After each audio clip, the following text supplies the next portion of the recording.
नमस्कार दोस्तों, मेरे चैनल पर आप सभी का स्वागत है। एकादशी के जिस वर्ष से पापों को अंकुश लग जाए, पुराणों में उसे पापपूसा एकादशी कहा गया है।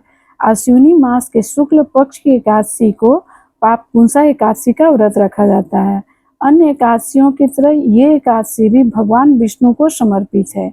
मान्यता है कि ये व्रत करने से जातक के सभी पाप नष्ट होते हैं और अक्षय पुण्य प्राप्त होता है। इस दिन व्रत रखने वाले जातक को धन समृद्धि के साथ साथ जीवन के उपरांत मोक्ष की भी प्राप्ति होती है।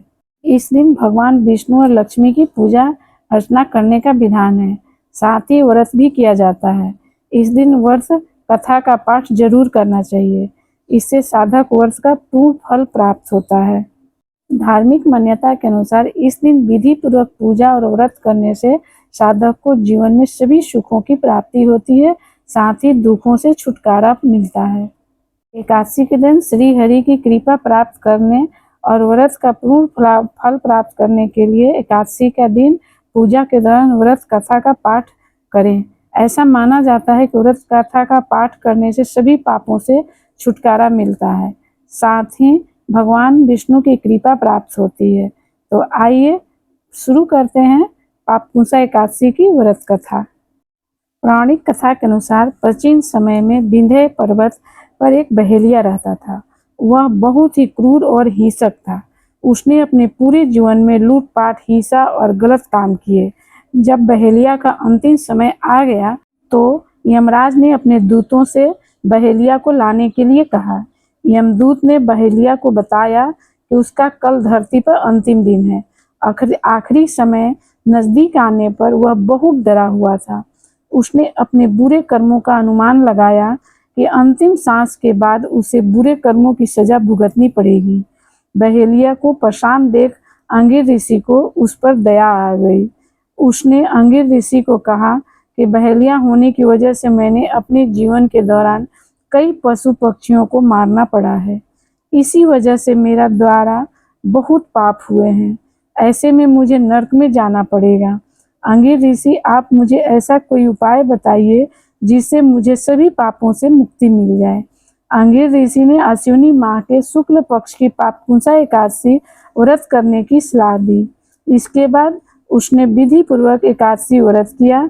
धार्मिक मान्यता के अनुसार पापपूसा एकादशी व्रत करने से बहेलिया को मोक्ष प्राप्त हुआ। आइए जानते हैं पापपूसा एकादशी के महत्व और पापपूसा एकादशी के में ध्यान देने योग्य बातें। पौराणिक कथा के अनुसार वनवास से लौटने के बाद भगवान राम और उनके भाई भरत का मिलाप पापपूसा एकादशी को ही हुआ था, जिस कारण इस तिथि का विशेष महत्व है। कहा जाता है कि इस एकादशी पर भगवान पद्मनाभ की पूजा करने और व्रत रखने से जप तप के समान फल की प्राप्ति होती है। साथ ही इस व्रत के प्रभाव से 3 पीढ़ियां भी अपने जन्म जन्मांतर के पापों से मुक्त हो जाती है।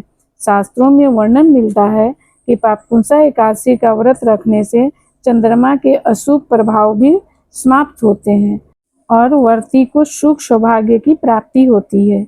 इस व्रत के प्रभाव से न केवल मन शुद्ध होता है, बल्कि अश्वमेघ और सूर्य जग के समान पुण्य फल की प्राप्ति होती है। साथ ही सुखमय जीवन के पश्चात व्रती को मोक्ष प्राप्त होता है। इस वर्ष में पाप रूपी हाथी को पुण्य रूपी अंकुश से बांधने के कारण इस एकादशी को पापपूसा एकादशी कहा गया है। पापपूसा एकादशी व्रत में मौन रहकर भगवान विष्णु का स्मरण करने और भजन कीर्तन करने का विशेष महत्व है। यदि किसी व्यक्ति से जाने अनजाने में कोई पाप हो जाए तो यह व्रत अवश्य करना चाहिए। भगवान कृष्ण ने युधिष्ठिर को इस एकादशी का महत्व बताते हुए कहा है कि ये एकादशी अपने पाप कर्मों के नष्ट करने के लिए सबसे उत्तम है। पापपूसा एकादशी पर ध्यान रखने वाली योग्य बातें। पापपूसा एकादशी का व्रत रखने वाले जातक तथा परिवार के सभी सदस्य 10वीं तिथि से ही चावल और तामसिक भोजन का सेवन न करें।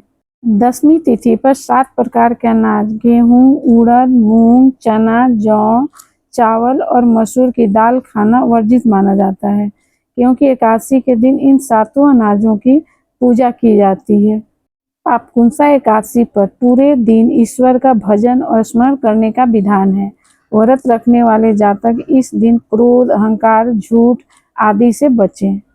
पापकुंसा एकादशी पर सोना, तिल, गाय, अन्न, जल आदि चीजों का दान करना विशेष लाभकारी माना गया है। तो दोस्तों, ये थी पापकुंसा एकादशी की जानकारी। हमारी कामना है कि आपको इस वर्ष का संपूर्ण फल प्राप्त हो, आपसे जाने अनजाने जो भूल हुई हो वो व्रत के प्रभाव से नष्ट हो और आप पर भगवान विष्णु की कृपा सदैव बनी रहे। ऐसे ही धार्मिक जानकारी के लिए हमारे चैनल से जुड़े रहिए। ओम नमो भगवते वासुदेवाय।